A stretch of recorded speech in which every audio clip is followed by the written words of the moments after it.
अस्सलामुअलैकुम, welcome back to my channel. आज की इस वीडियो का टॉपिक है सनबर्न। हम इसमें hyper pigmentation and hyper pigmentation के भी टॉपिक्स को कवर करेंगे। सबसे पहले हम डिस्कस करते हैं सनबर्न क्या है। After the exposure of the skin to the sunlight जो रेडनेस अपीयर होती है उसको सनबर्न कहते हैं। ठीक है, sunlight is compose of 3 ultraviolet rays. Ultraviolet A जो है वो लॉन्गेस्ट वेवलेंथ है, ये डीएनए को डैमेज करती है, एजिंग कॉज करती है। अल्ट्रावायलेट बी जो है वो कॉज करती है skin tanning and burns. Ultraviolet C जो है ये शॉर्टेस्ट वेवलेंथ है, ये हमारी अर्थ तक नहीं पहुंच सकती because of the ozone layer. Now अब डिस्कस करते हैं साइन एंड सिम्टम्स क्या हैं। साइन एंड सिम्टम्स अपीयर होते हैं after 2 to 4 hours. Sign and symptoms में आ जाते हैं erythema, tenderness, skin feels hot to touch, pain, edema, blister बनते हैं इन सीवियर केसेस। अब हम ट्रीटमेंट की बात करते हैं। ट्रीटमेंट में analgesia because of the pain, cool bath, aloe vera gel, moisturiser, sun block या सनस्क्रीन रेकमेंड करेंगे। सन ब्लॉक क्या है, इसमें फ़र्क क्या है सन ब्लॉक एंड सनस्क्रीन में। सन ब्लॉक ब्लॉक करता है ऑल द रेडिएशंस, सनस्क्रीन जो है वो डीएक्टिवेट करता है ultraviolet A and ultraviolet B को। स्टीरॉयड्स का कोई रोल नहीं है सनबर्न में, इसलिए स्टीरॉयड्स नहीं एडवाइस की जाती। सनबर्न यूजुअली हील हो जाता है आफ्टर 2 to 3 डेज़। अब डिस्कस करेंगे एक्टिनिक केराटोसिस क्या है। एक्टिनिक केराटोसिस जो है ये because of the continuous exposure to the sunlight there is erythema हो जाता है, वहाँ पर इंक्रीज केराटिन, स्किन थिक हो जाती है, स्केली हो जाती है। ये प्री कैंसरस स्टेट है। अगर इसको ट्रीट ना किया जाए तो ये बोवेन्स डिजीज़ में कन्वर्ट होकर स्क्वेमस सेल कार्सिनोमा बन जाता है। इसका कॉम्प्लिकेशन क्या है, एक्टिनिक केराटोसिस, वहाँ पे हॉर्न भी राइज हो सकता है, जिसका ट्रीटमेंट सिर्फ एक्सीजन एंड क्यूरेटाज है। एक्टिनिक केराटोसिस का ट्रीटमेंट क्या है, एडवाइस करेंगे sunscreen, sun block, diclofenac gel for the pain. Treat करेंगे इन दोनों क्रीम में से कोई एक, इनमें कोई मोर जेल या फिर fluorouracil cream OD for 4 weeks. Sun tan क्या है, increase melanin protection of the skin because of the increase exposure to sun. Linea nigra क्या है, ये फॉर्म होता है प्रेगनेंसी में।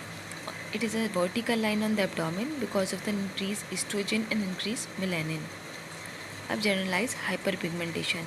जनरलाइज हाइपर पिगमेंटेशन किस हार्मोन की वजह से होती है, because of the increase melanocyte stimulating hormone.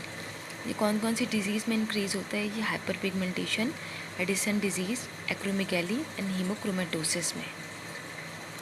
Now melasma क्या है, facial pigmentation of the skin, ये फेशियल पिगमेंटेशन होती है। Melasma during the pregnancy is called chloasma. इसके रिस्क फैक्टर्स क्या होते हैं, ultraviolet radiation, pregnancy, taking contraceptive, use of cosmetics, perfumes, deodorant soap, family history, iron deficiency, increase estrogen. के treatment क्या देंगे, आयरन डेफिशिएंसी को कवर करेंगे, बाकी इसको मल्टीविटामिन भी सजेस्ट करेंगे, and combination of 3 creams, hydroquinone, tretinoin and low potent steroid. 60 to 80% patients improve कर जाते हैं। इसके अलावा 20% एजिलिक एसिड क्रीम भी एडवाइस करते हैं, लेकिन इसका effect more than after 6 months आता है। ठीक है, एथेंथोसिस नाइग्रिकेंस क्या है, diffuse velvety appearance of the skin. Most often ये एक्जिला पे होती है, ये बॉडी फोल्ड्स पे होती है। ठीक है, थिकनिंग ऑफ द स्किन हो जाती है फोल्ड्स पे एंड इन द एक्जिला। ये साइन है अंडरलाइंग डिजीज़ का, जैसे कि ओबेसिटी, डायबिटीज़ एंड पीसीओ। हम इसके ट्रीटमेंट क्या करेंगे, ट्रीट करेंगे अंडरलाइंग कॉज को, अदर वो डायबिटीज़ है, पीसीओ है, जो ओबेसिटी है उसको ट्रीट करेंगे, लाइफ स्टाइल मॉडिफिकेशन एडवाइस करेंगे, healthy diet, increase exercise, tablet metformin and rosiglitazone advice करेंगे। ठीक है, ट्रीट करेंगे अंडरलाइंग कॉज को। स्पेशल ट्रीटमेंट क्या देंगे, सिप्लेजन के लिए, खेंथोसिस के लिए केरेटोलाइटिक एजेंट एडवाइस करेंगे, आइदर सैलिसाइलिक एसिड और ग्लाइकोलिक एसिड। टॉपिकल रेटिनॉइड्स भी दे सकते हैं, adapalene gel and रेटिनोइन cream, podophyllotoxin, omega 3 fatty acids, calcipotriol and पे लेज़र थेरेपी एडवाइस करेंगे जब कोई भी किसी भी मेडिसिन से फ़र्क ना पड़ रहा हो तो। ठीक है, अब हम डिस्कस करेंगे विटिलाइगो क्या है। विटिलाइगो जो है ये ऑटो इम्यून डिजीज़ है। ऑफन ये दूसरी ऑटोइम्यून डिजीज़ के साथ ही होती है, जैसे diabetes mellitus, Addison disease, alopecia areata, pernicious anemia, thyroid disorder.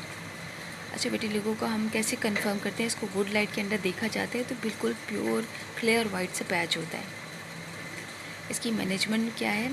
Prognosis इसका वेरिएबल है, आइदर ये प्रोग्रेस करती है या फिर ये बहुत ड्यूरेशन बाद 9 to 12 मंथ्स के ट्रीटमेंट के बाद जाके ये ठीक होती है। एडवाइस करेंगे सनस्क्रीन, एडवाइस करते हैं इसमें सोरेलिन्स देते हैं, ल्यूकोडर्माइन के नाम से आज आती है। ल्यूकोडर्मीन देंगे इसमें, आइदर टैबलेट देंगे या फिर ऑइंटमेंट देंगे।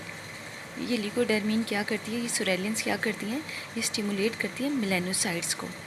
इसका ड्यूरेशन ये है कि 6 to 9 मंथ्स बाद मेलानोसाइट्स स्टिमुलेट होके तो इनका कलर रिकवर हो जाता है, स्किन का कलर रिकवर हो जाता है। अगर मेडिसिन के बाद भी ठीक ना हो रहा हो तो फिर पुअर थेरेपी को एडवाइस करते हैं। पुअर थेरेपी क्या है? सोरेलिन्स प्लस अल्ट्रावायलेट इरेडिएशंस। अच्छा, विटिलिगो जो है ऑटो इम्यून डिजीज़ है, इसमें मेलानोसाइट्स प्रेजेंट होते हैं लेकिन मेलानिन नहीं बन रहा होता। इसका डीडी क्या है विटिलिगो का? इसका विटिलिगो का डीडी है ट्यूबरकुलाइड लेप्रोसी। ट्यूबरकुलाइड लेप्रोसी में क्या होता है कि पैच जो होता है वह एनेस्थेटिक होता है। सेकंड इसका डीडी क्या है? एल्बिनिज्म। एल्बिनिज्म जो है वो ऑटोसोमल रिसेसिव डिसऑर्डर है, उसमें क्या होता है कि मेलानोसाइट्स प्रेजेंट नहीं होते, मेलानोसाइट्स एब्सेंट होते हैं, तो इसकी वजह से हेयर का कलर और आइरिस के कलर भी साथ में डिम होगा। उम्मीद है इस लेक्चर से आपको फ़ायदा हुआ होगा। Thank you.